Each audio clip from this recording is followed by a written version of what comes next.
So here's Michael Atwood from Oshi. All right, everyone. I felt like doing this. Like normally it's the bottle pop sound with TFTC, but this is going to be the Waterloo sparkling water. Woo! All right. So I'm going to be talking a little bit about B-commerce. Again, not to be confused with e-commerce. This is B-commerce. This is a lot better. I'm going to talk about the operational difficulties of bringing Lightning to end retailers. Now, this is a trick. I did not come up with this title. That sounds very engineer-like. It's a great title, but I am not an engineer. I am not a software developer. I'm just a regular guy that really loved Bitcoin, and I wanted to focus a bit more on like the product aspect of Bitcoin so that we can bring Bitcoin to everyone, specifically small business owners. So that's what I've been focused on for the better part of the last 3 years. So a lot of stuff I'll talk about today may be like kind of anecdotal, but it's what I've seen like in the field, talking with hundreds and hundreds of business owners and consumers and like trying to build a product that people actually want to use. Not just, for the consumers, but the businesses too. So let's just jump right in. So something that I do whenever I first start talking to business owners, I normally just lead with like, look, Bitcoin is the thermodynamic bridge between the digital and the physical world. No, I don't say any of that shit. I pretty much just like leave it blank. I don't really get into Bitcoin. You're gonna lose most people. I jump right into Lightning, and that's something that we haven't really had the opportunity to do up until the past few years. You can jump right into the use cases that can help business owners right here, right now, without necessarily selling them on like, the hardest monetary asset known to man. As much as I subscribe to all of that stuff, most business owners don't even have time to get started with that. So I typically don't try. I'm more like a salesman. I'm like your Lightning salesman here. I go to the businesses and I'm like, hey, like this thing right here, like this can empower your business. It can bring you more consumers. It can save you in processing fees. It can help your entire community, and it can free you from financial tyranny, right? I normally don't say that last part, but it will. If they're curious, I'll talk to them about that too. But what's really cool is because the tools are getting so much better now that I can just become the salesman. I don't necessarily have to dive into all the tech. Like I can slap the hood of this thing. Maybe I don't know exactly what's going on underneath the hood, but I can show you how to use it. I can make it look nice and make you want to take it for a test spin as a business owner, as a consumer. That's really kind of what we're trying to do. And like I said, it's getting easier and easier and easier. Business owners are more open to accepting Bitcoin than you may think. They're more open to actually holding it, not just accepting it, but actually holding on to it. Because like, what the hell? Like, why not? A lot of them, I don't even play into that. A lot of them, they're like, oh, well, I just want to change it to dollars. I'm like, oh, sure. Yeah, you can change it to dollars if you want. You'll just have to go through KYC, KYB. You have to link your bank account. The fees are going to be higher. Still less than what you're already paying, but they're going to be higher. Or you could just like roll the dice, start accepting Bitcoin, hold on to it. It's not going to be a ton of, percentage of your sales, and just hold it. And most of them are like, okay. Like they're typically cool with it. Of course, if they're at least intrigued to begin with.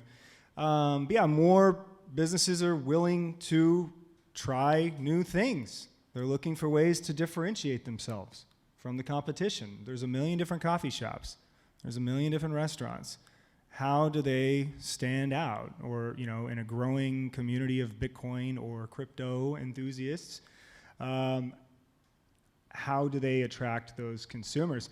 So what this means is that we need way more tools than people think. Because what I'm seeing on the ground floor is that these businesses are eager, they're willing, they just don't necessarily have access to or knowledge of the tools that already exist.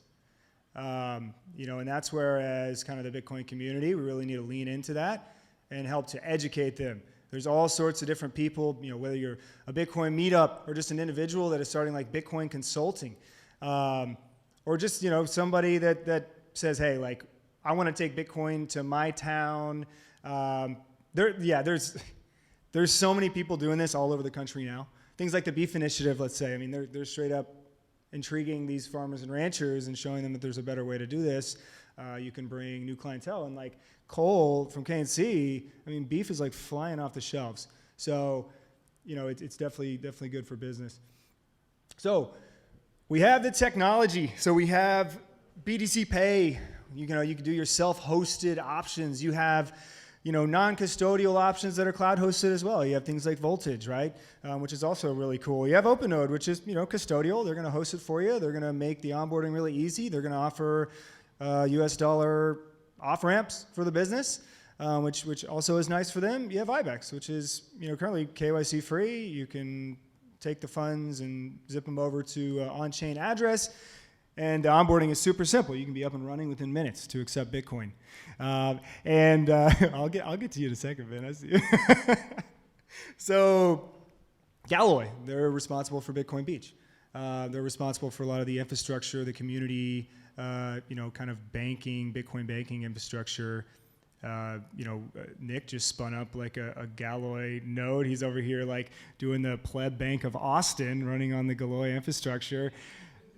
I mean, took like an hour to spin up? And of course you have Strike, both merchant services, and then they also have, so they have the consumer-facing services, and now they're rolling out more merchant services as well. So we have the tools, and furthermore, we have like more tools. So Bitcoin Company is also looking to be a Lightning service provider. Where did Ben go? Yeah, there he is. They are. They already are. But it's more like under wraps a little bit right now, it sounds like. But you're good. That's right. Yeah, we're going to talk about that later too. I want to make sure. I keep hearing to buy tickets for Bitcoin plus plus, but I mean, if you guys want to save 20%, there's some other ways to buy it. Okay, so we have that. And furthermore, like a lot of these companies, I'm talking with a lot of these companies about like, okay, here's the deal. Like this onboarding process, needs some work. Like these businesses, if there's too much friction, they don't want to do it. They're already a little on the fence. Make it as easy as possible. You have different companies where you can just quickly set up to receive Lightning payments, doing KYC on the back end, maybe if they want to withdraw, or doing all that stuff. But you can start accepting now, right? You can start accepting within minutes without having to do all this upfront work. By the time the businesses are done with their KYC, KYB, linking their bank account and all that crap, before they even accept a payment, now we can just stop there. Like it's probably just not going to happen unless they really want to do it. And frankly, like I'm trying to get them to be incentivized to just accept the Bitcoin. Like aside from the fact that they get final settlement, but once they start touching dollars, it becomes a pain in the ass. And if you're building an LSP service, like make it painfully aware to the business, to the end user. Like if you want to interface with the dollar system, like it's going to suck. Like it's going to be fine, but you're going to have to jump through all these hoops. The fees are going to be higher. Just use Bitcoin. So there are some of these companies here that are incentivizing their users. They're basically like subsidizing the fees of like accepting. Sorry, they're making the fee to accept Bitcoin payments and to also, if you want, convert those Bitcoin, the Bitcoin you receive to dollars, and making it the same fee. And I personally think that's the wrong way to go about it. We want to incentivize people to hold the Bitcoin. Did you want to jump in there? I think that's beautiful, using the regulations against the dollar, right? Like the regulations are our enemy, and we can use them against them. Exactly. And businesses like that safety net, though. They like to know that, so whenever I'm ready, I can like maybe start auto-converting the payments I receive. Maybe like 10% of it will stay in Bitcoin and 90% will go to dollars. Like on some slim chance, all of a sudden, like I'm receiving so much Bitcoin that it's going to affect my day-to-day operations, like which isn't going to happen anytime soon. I mean, I wish that were the case, but I don't think it's going to quite happen like that anytime soon. As bullish as I am. But just that's a safety net for them. So, for everybody in this room, you can lean on that and let them know, like, hey, if they want to switch to dollars, they can, but always incentivize them, like, hey, look, if you just use Bitcoin, it's going to be easier, faster, cheaper, better. So just want to talk about that. And we have the incentives, right? So the consumer side, they need incentives to want to spend Bitcoin because the experience is not better than tapping your card yet, or at least it's not so much better that they're going to start changing their behavior. Like, this is how debit and credit cards, and this is how they basically took over. I mean, only 5% of sales were done online, and you needed a card to do those sales. So this was like back in, I don't know, between like 2005 and 2010. So they needed more incentives. They rolled out all the rewards programs and everything, basically like, hey, you spend the full amount, and the merchant is going to charge you like 3 or 4%, and we're going to pretend like we're giving you like 2% back whenever we're actually just like giving you back what you already paid in merchant fees. It's kind of a scam. And furthermore, like, they're just holding your change. So you're just going to pay like $100 and they'll give you 2% back, and they just keep your change. The really cool thing about Bitcoin and where we have the upper hand on this is the fact that we can actually, through things like Strike or other mechanisms, you can effectively like zip your dollars over the Lightning Network, or basically send Bitcoin from your checking account, let's say. So that the merchant receives the Bitcoin, they receive all the benefits of having that Bitcoin transaction, but as a consumer, you can receive Bitcoin rewards, even though you used dollars on your end to make that payment effectively. That's like a superpower. And I think the incentives like this, so you have like my company, Oshi, we just try to get the businesses onboarded to, one of many payment providers here. The Bitcoin company, as we discussed, is also a payment provider. And from there, we try to incentivize the consumer with different deals and allow the business to offer these deals on their own accord, right? You have the Bitcoin company doing a lot of, kind of similar things in a way. So they have the gift cards, they have the international Visa cards, which is awesome. They're going to have card-linked offers and a bunch of other stuff. Fold, right? You can either swipe your card, but you can also pay for gift cards with Lightning too, right? So all these companies, I'm not going to go one by one, but they're providing the incentives for people to use Bitcoin. Now you have to like connect the two, right? The incentives have to be there for both. And where a lot of the businesses get caught up on is like the point of sale. Like, we don't really have that. IBEX has an awesome thing. It's a web-based, like very, very simple point-of-sale terminal that can just generate invoices. But like, if we're talking robust point of sale where you have like all of these functions, like inventory management, like, all these things that I can't even begin to explain, that doesn't exist. And for a lot of these businesses, that's where it gets a little difficult. They imagine you're a consumer and you paid for something on one of these apps and you go in and redeem it, and it's a pain in the ass for either the business or it's a pain in the ass for the employee.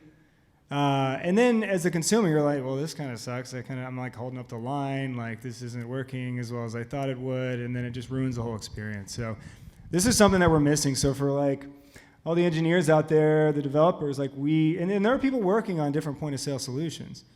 And of course, we do have like integrations, like Strike is talking about or has the NCR integration that'll be rolled out, whenever. But we can't wait for that. Yeah, I think it's an interesting comment that I think there's a good path of integrating with the various point of sale systems already. So both of Jack's announcements at Bitcoin 2022, I think, point to that. And because I don't know if we built a Lightning, like a Bitcoin Lightning point of sale system, that would be a major mover in the market, right? Like, there's a lot of established companies and whatnot that we would have to appeal to. Exactly. And so, yeah, these point of sale systems are pretty sticky. I mean, imagine like walking into a business that doesn't accept Bitcoin yet, doesn't know much about it, be like, hey, I got like this special Bitcoin point of sale system for you that can also do debit and credit cards, don't worry. They're not going to switch. It's going to be an incredibly tough sell.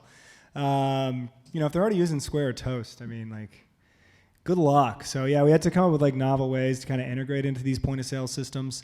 But even so, like, let's say like Square flips the switch tomorrow and now you can pay with Lightning. Who's going to pay with Lightning aside from us in this room? The ideologues, I know you will. Besides us in this room, I mean, because we're ideologues or people that want to do it for the novelty aspect of it, and in general, they're still going to tap their card. They still feel as though they get 2% back whenever they swipe their card, even though those rewards are a scam.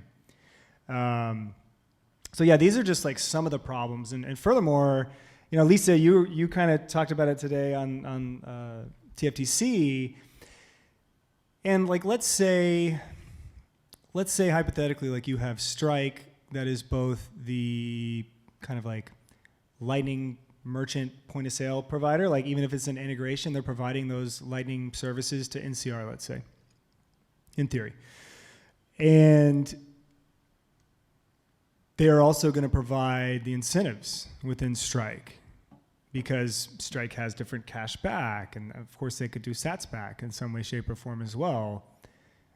Is that better or worse than what we already have, where now you're using Strike to pay, and on the receiving end, you basically have Strike in the point of sale. So then it's just Strike to Strike. It's Strike user to Strike user. It's Strike consumer to Strike merchant.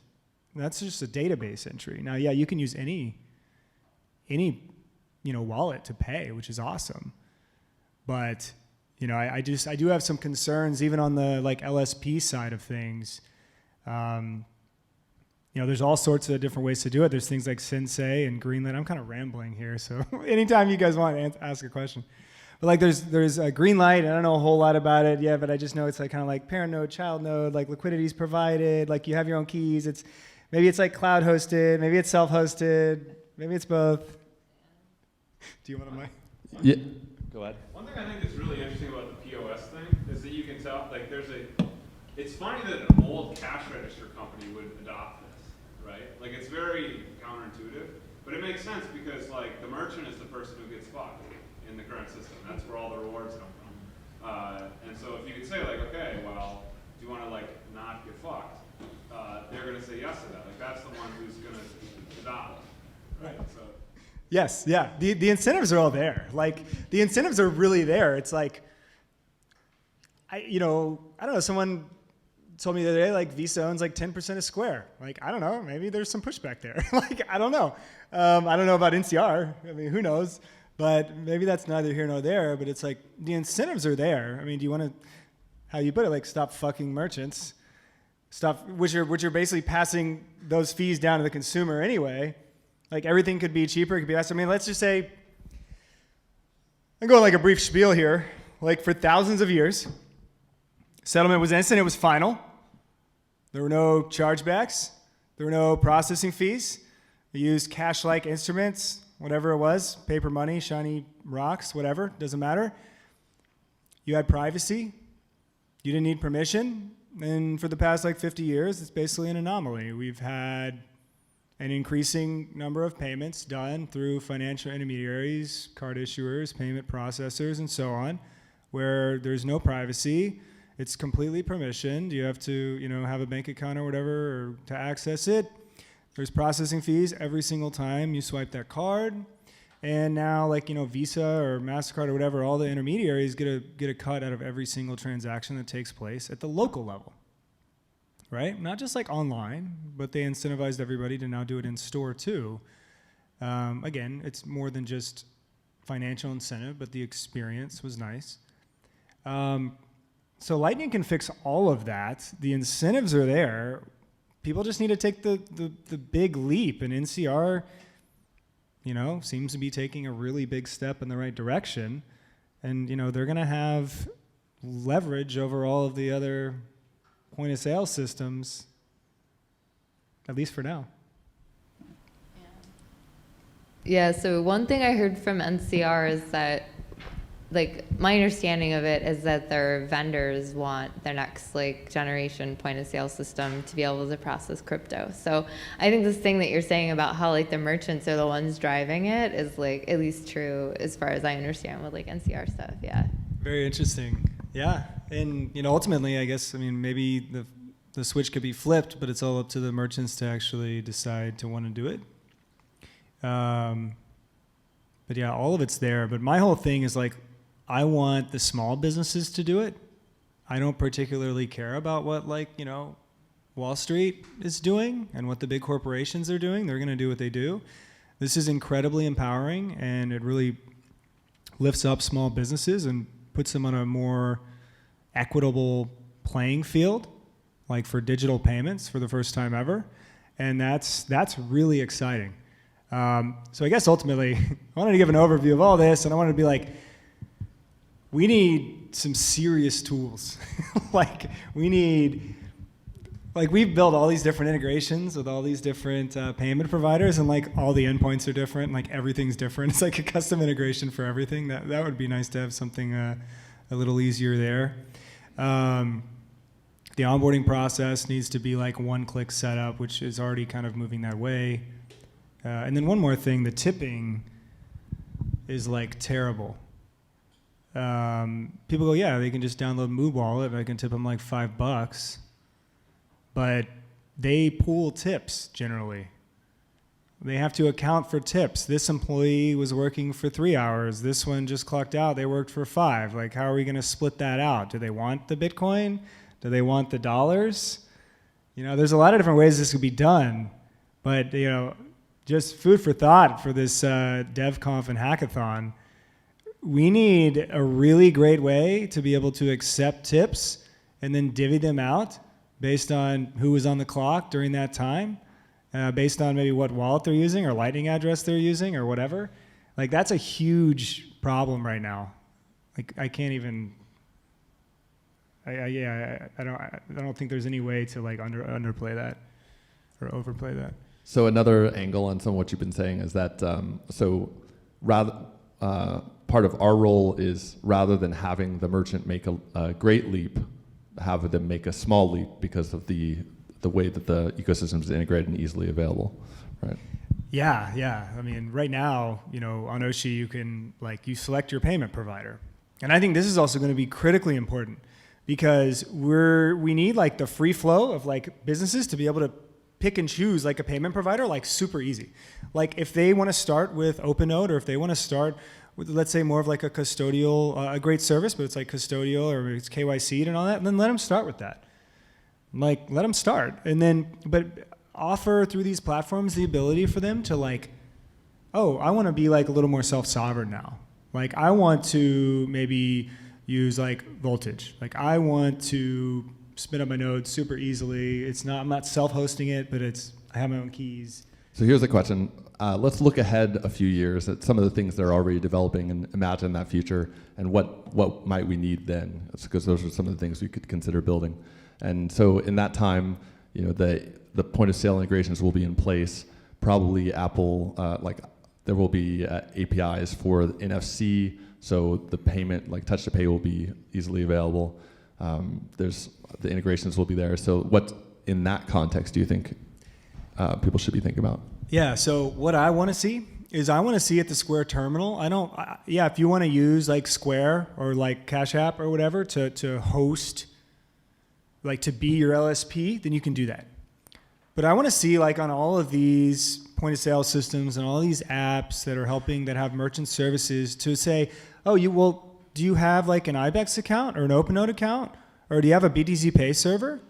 You have a Bitcoin company, or are they your LSP? Like, you know, one click, I want to use them now. Why? Because, well, their fees are lower, or, well, they don't have to do KYC, or, well, you know, they have dollar convertibility and I want, whatever the case may be.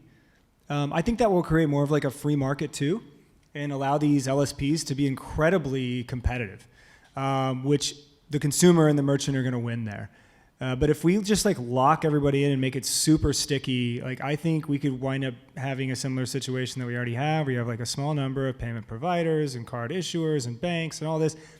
Like, of course, so you're going to have consolidation right now as we're like bootstrapping this, and this is where like I can't get too deep into that, but we should encourage distribution of the network through all of these wonderful services that are inevitably going to be, you know, cost less and have less maybe overhead for the merchant. And those natural incentives of like Bitcoin, I think we need to let those play out.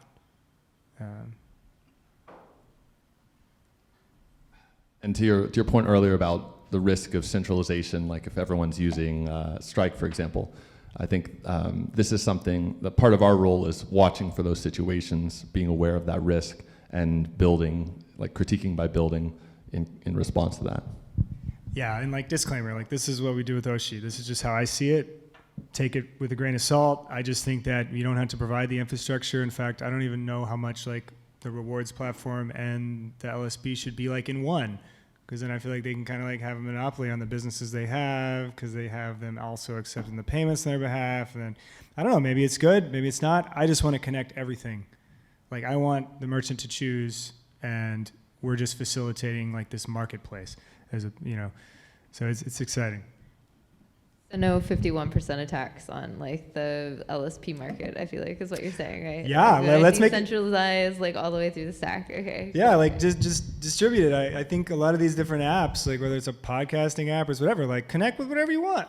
Like you don't have to use like their node, or like connect with whatever you want. Like the Lightning address thing is cool to like withdraw your sats or whatever, or like do whatever. You don't have to like use their wallet or use their this or their that. I mean, in theory, you could just have applications. Again, like I'm just the cars. I want to package this thing up nice and neat and under the hood. Like I don't know what the hell's going on under there, like on a deep level, but I know that there's all these different LSPs that have, you know, the best tools and have been working on this to make it the best product as they possibly can, you know, and I can just focus on the experience and the incentives. You know, I think there's gonna be a lot of apps that come out like that. There's gonna be a lot of them. It's a Socratic seminar, and so I guess this question is like more towards Lightning developers and C Lightning developers, because I think they're kind of at the forefront on this. But why can't it be so simple that there's just a QR code, and that you can just send payments to that QR code, and you can put memos on that QR code or the payments so that they know like what the payment's for. But the problem that I've seen with merchants is that like they always have to fumble for a device, and they either have to show you a QR code or they have to scan your QR code, and it's like, well, who's in charge of that device? And the person on the current shift, like, do they know where that device is? Have they even been trained on it? It seems like a mess. Whereas as Bitcoiners, we're already well versed in the space. We know how this stuff works. If the technical burden was on us to just have this on our wallets, on our phones, and all we had to do was scan a QR code, and that would just send them a payment. It would send them a memo for the payment. They can see what the payment is for. It's an open-ended invoice. It just seems like the easiest solution. And is that what's kind of happening with like the offers and the thing that's being worked on with Bolt 12? And like, can you speak to that? I think that's definitely the vision with Bolt 12. I think like, honestly, I think like the biggest kind of barrier between like where we are today and like that vision of reality that you're talking about is literally like people working between the implementation and the user, if that makes sense. Like, so I think there's like the, at least as far as like core Lightning is concerned, like you can use offers today. There's like nothing stopping you. And Rusty's got this really great website that's like Bootstrap, or like, I can't remember exactly, it's like offers.org. And he's got this cool Bootstrap thing that'll help you basically kind of get the last piece sort of between like, I have an offer and I want to get an invoice kind of thing. So you can like, there's already an API that I guess I'm saying exists in terms of like being able to like convert those to invoices.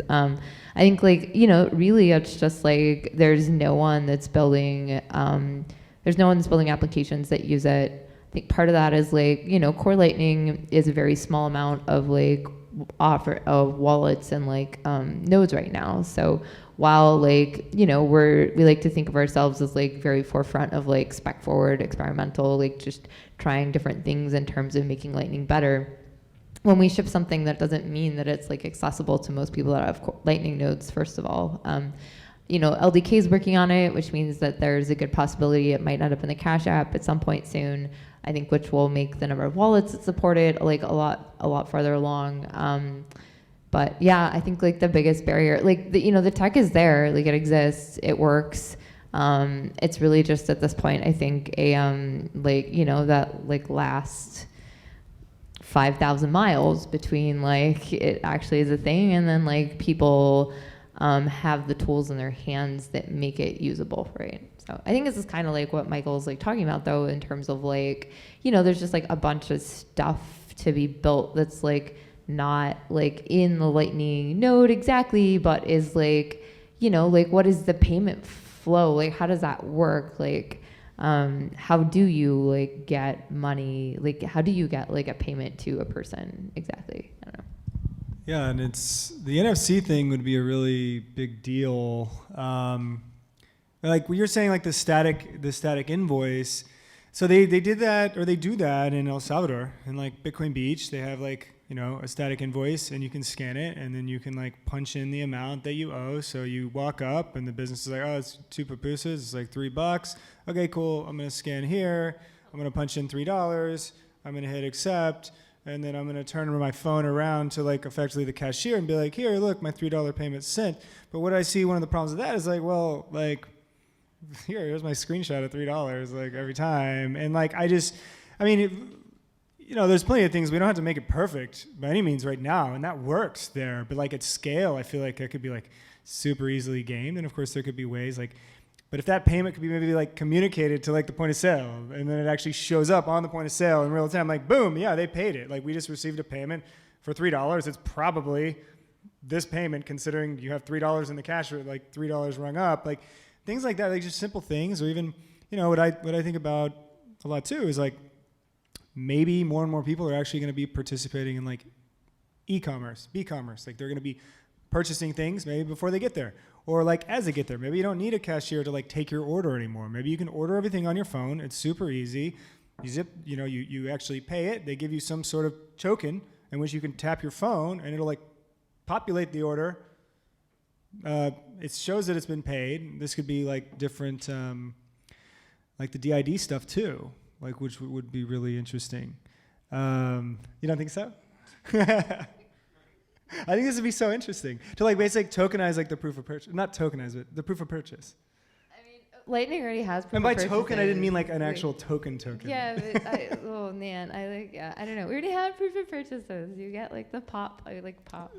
They already exist. Yeah. And I think dudes are like, man, no. That's a whole separate thing though. I get like real trick. It's fine, cool. Yeah.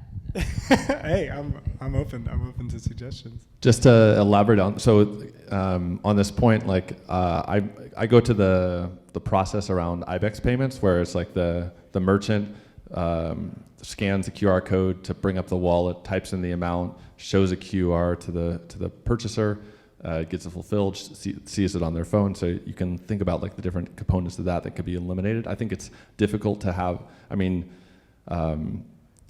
If the payment has to be associated with a certain purchase, then you either need like recency and time, like you're talking about, where it shows up on the point of sale, or you need some kind of way of connecting the payment to a specific interaction. And that's the main difficulty I see in that kind of proposal. Yeah, it's definitely not there right now, yeah. But I wish. Yeah, I think that, with anything with B2C, you always have this chicken or egg problem, right? Because you're dealing with a huge number of consumers, relatively small number of businesses. And so it's not, I used to hear a lot of people talk about, like, well, the problem with Bitcoin is we don't have good UI, good UX, right? And so if we just solve the UX problem, then we figure it out. It's like, we don't have that problem. Like people are okay using QR codes. It's really just like when the existing solutions are good enough, then the switching costs are much, much, much higher. Right? And one of the things that I lived in China for 6 years, and you see this like, people here would say, oh, the UX isn't good, like people don't want to scan QR codes. Well, what happened in China was everyone was using cash.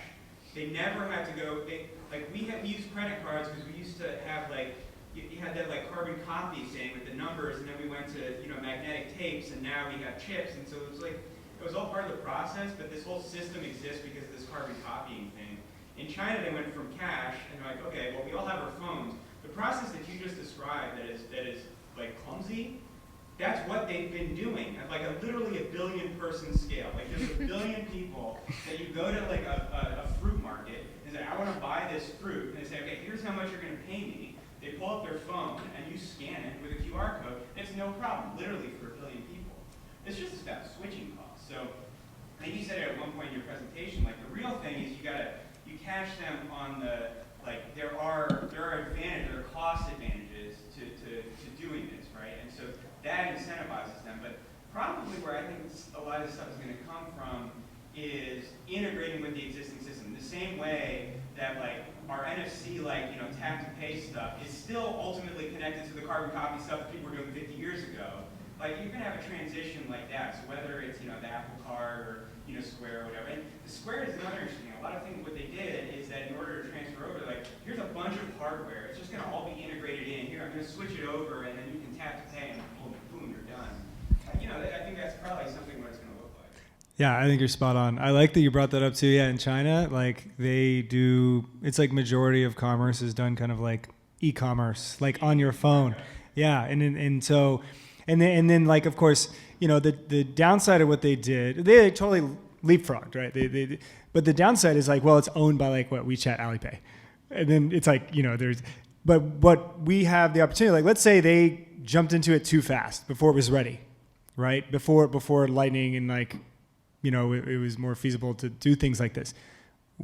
What Lightning brings is the opportunity to do it in a way more like distributed way with all the things we already talked about with Lightning. And that's like incredibly exciting because I don't think there's any, like there's definitely gains, like substantial gains and like impact on commerce too in a positive way to be able to like conduct commerce in that fashion. But they made like the communist trade-off, I guess. You know, it's the unfortunate. We have the opportunity to do it in a more free market way. It's really cool. All right, so Dustin? Yeah, if you had to pick one point of sale from the merchants you're talking to that had like a good Lightning integration, which one would that be? And then the kind of second follow-up to that is like, I wonder if you have merchants start like filing requests with that company to have Lightning. You know, they'll go to the middle of nowhere, it'll be a conversation. If we later as developers will approach that company, they'll already like heard about it from their customers. Yeah, I would say, yeah, like Square and Toast. You know, Square has, you know, Block is the umbrella company, so obviously they're thinking about a lot of these things. But I wonder like what Toast is up to. I don't really know. Their API is like pretty closed. I have already talked with some vendors that have put out different requests with Toast, like, hey man, like we're trying to do this Bitcoin thing. We're like using this Oshi thing, and we got like an IBEX going, and we got all this, and like, can you help us make this better? And Square merchants are doing the same thing. You know, to my knowledge, they are listening. I don't know about Toast. Like, I haven't had any contact with Toast, but they are listening. So, what immediate change comes from that, I don't know. But I would definitely say like every little bit helps, for sure. You think you'd be able to get merchants like asking Toast to like nudge them? For sure. Yeah, I have already. Yeah, I don't know. I haven't heard anything back, but absolutely. I need to encourage more merchants to do that, though, for sure. All right, any final thoughts? Thanks for bringing the perspective of the merchant and the sales side. Yeah, absolutely. Hopefully it was informative. But yeah, I mean, we have the tools. We just need to make them easier to use. It's like a balance between the experience and maybe like the incentives. The difference is like with payment providers, the better the experience got, the more people just became habitual card users. They could decrease the rewards, the incentives, and like the actual rewards, the financial incentive, and then they increase the fees. So once again, this is the beauty of like Lightning, where you can have more of a free market for this stuff. I want to bring one other element to this kind of interaction that I think is operative, which is status. Like people like paying with a card and paying with certain cards is a communication of status, and like that is something that we can leverage or think about in the Bitcoin space as well. Yeah, that's true. When was it? Last Austin Bitcoin Club this past Thursday, Brian from Three Forks was here. He's the owner of Three Forks, and he's like, look, I mean, he's into Bitcoin. Like he has a pretty decent understanding of Bitcoin. He's a great guy. He's like, look, I want a bunch of young, rich Bitcoiners to come to my restaurant and buy my steaks. Like, and you know, hey, Bitcoin just is, right? If that's what you as a business owner want, it is kind of like he's on the right path. You know, so I think it's very interesting. All right, thanks again. Yeah, thanks to you guys. Thanks for having me.